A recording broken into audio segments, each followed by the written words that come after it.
अस्सलामुअलैकुम guys, welcome back to my channel. आप देख रहे हैं माय होम फूड, आपका किचन मेरा रेसिपी। और आज मैं बनाने जा रही हूँ चिकन फ्राई। ये चिकन फ्राई आप लोगों को बहुत ही पसंद आएगा और ये अंदर से बहुत ही सॉफ्ट और ऊपर से बहुत ही क्रिस्पी बनते हैं और इसका कोटिंग भी नहीं निकलेगा। तो चलिए रेसिपी स्टार्ट करते हैं। अगर आप मेरे चैनल पर नए हैं तो चैनल को सब्सक्राइब ज़रूर कर लीजिए और बेल आइकन को भी प्रेस कर लीजिए ताकि मेरा आने वाला हर एक नया रेसिपी आप मिस ना करें। और यहाँ पे मैंने चिकन फ्राई के लिए 7 लेग पीस लिया है। आप चाहे तो दूसरे पीसेस भी ले सकते हैं। और सबसे पहले हम इसे मैरिनेट करेंगे। और यहाँ पे मैंने 2 नींबू का रस निचोड़ दिया है। ये देखिए, मैंने 2 नींबू का रस डाला है। नींबू का रस डालने के बाद अब हम नमक डालेंगे। नमक को आप अपने टेस्ट के अकॉर्डिंग कम या ज़्यादा कर सकते हैं। फिर मैंने यहाँ पे 2 टेबलस्पून अदरक लहसुन का पेस्ट डाला है। फिर मैं यहाँ पे डाल रही हूँ हाफ कप दही। दही को मैंने थोड़ा सा फेंट के डाला है। फिर इसके ऊपर मैं डाल रही हूँ टेबलस्पून तंदूरी मसाला। अगर आप लोगों के पास तंदूरी मसाला नहीं है तो आप लोग गरम मसाला का क्वांटिटी थोड़ा बढ़ा दें। और 1 टेबलस्पून काश्मीरी लाल मिर्च पाउडर और थोड़ा सा कसूरी मेथी, इसे मैंने हाथ से क्रश करके डाला है। मैं यहाँ पे डाल रही हूँ 1 टीस्पून हल्दी पाउडर, 2 टीस्पून धनिया पाउडर और 1 टीस्पून जीरा पाउडर, 1 टीस्पून गरम मसाला, हाफ टी स्पून लाल मिर्च पाउडर। फिर मैंने यहाँ पे डाला है 1 पिंच के जितना बेकिंग सोडा। ये ऑप्शनल है, आप इसे स्किप भी कर सकते हैं, पर डालने से जो है चिकन अंदर से बहुत स्मूथ और सॉफ्ट रहेगा।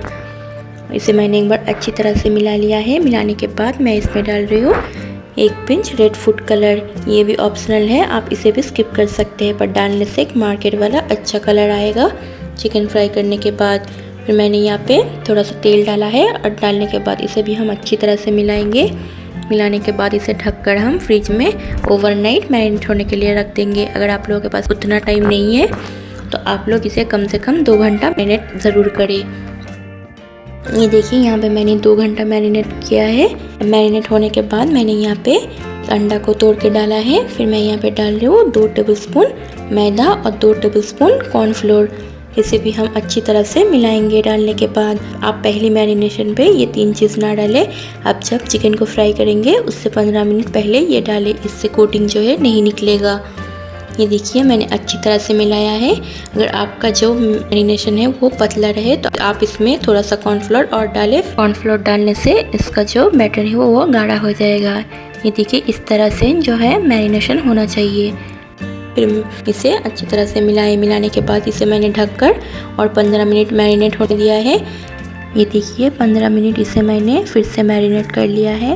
अब हमारा चिकन बिल्कुल तैयार है फ्राई करने के लिए। अब इसे हम फ्राई करेंगे। यहाँ पे मैंने कढ़ाई पे तेल गरम कर लिया है। आप लोग तेल इतना ले कि चिकन अच्छे से उसमें डिप हो जाए। मैंने यहाँ पे एक साथ 3 चिकन के पीसेस डाला है। आप एक बहुत सारा चिकन के पीसेस ना डालें, इससे तेल का टेम्परेचर कम हो जाएगा और चिकन का कोटिंग जो है निकल सकता है। इसे हम मीडियम फ्लेम पे 5 मिनट बिना हिलाए ऐसे ही फ्राई करेंगे। अगर इसे आप हिलाएंगे तो इसका कोटिंग जो है निकल जाएगा। 5 मिनट एक साइड से पकाने के बाद हम दूसरे साइड को भी एक बार पलट देंगे। इसे भी हम 5 मिनट मीडियम फ्लेम पे पकाएंगे। अब इसे हम लो फ्लेम पे 10 से 12 मिनट कुक होने देंगे ताकि चिकन अंदर से भी अच्छे से गल जाए। ये देखिए, मैंने 10 से 12 मिनट इसे लो फ्लेम पे फ्राई किया है। फिर मैंने इसे 10 मिनट लो फ्लेम पे फ्राई करने के बाद मैंने इसे हाई फ्लेम पे 5 मिनट और फ्राई किया है ताकि ऊपर से भी अच्छे से क्रिस्पी हो जाए। ये फ्राई होने के बाद मैंने इसे निकाल लिया है। अब इसी तरह हम दूसरे बैचेस को भी फ्राई कर लेंगे। ये देखिए, मैंने इस बार 4 चिकन के पीसेस डाला है।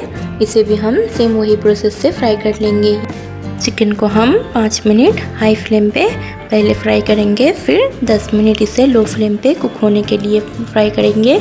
फिर और 3 से 4 मिनट हाई फ्लेम पे फ्राई करेंगे, इसमें अच्छे से क्रिस्पीनेस आने के लिए। फिर हमारा चिकन जो है अच्छे से तैयार हो जाएगा और कोटिंग भी नहीं निकलेगा। ये देखिए, मेरा सारा चिकन जो है फ्राई हो गया है। मैं इसे अंदर से आपको तोड़ के भी दिखाती हूँ, ऊपर से कितना क्रिस्पी और अंदर से कितना सॉफ्ट बना है। ये देखिए, हमारा चिकन जो है अच्छे से गल भी गया है और ये ऊपर से इसका कोटिंग भी नहीं निकला है। तो इस रेसिपी को आप लोग ज़रूर ट्राई कीजिए, आप लोग को बहुत ही पसंद आएगा। तो आज के लिए इतना ही, मिलते हैं और एक नई रेसिपी के साथ। Thanks for watching.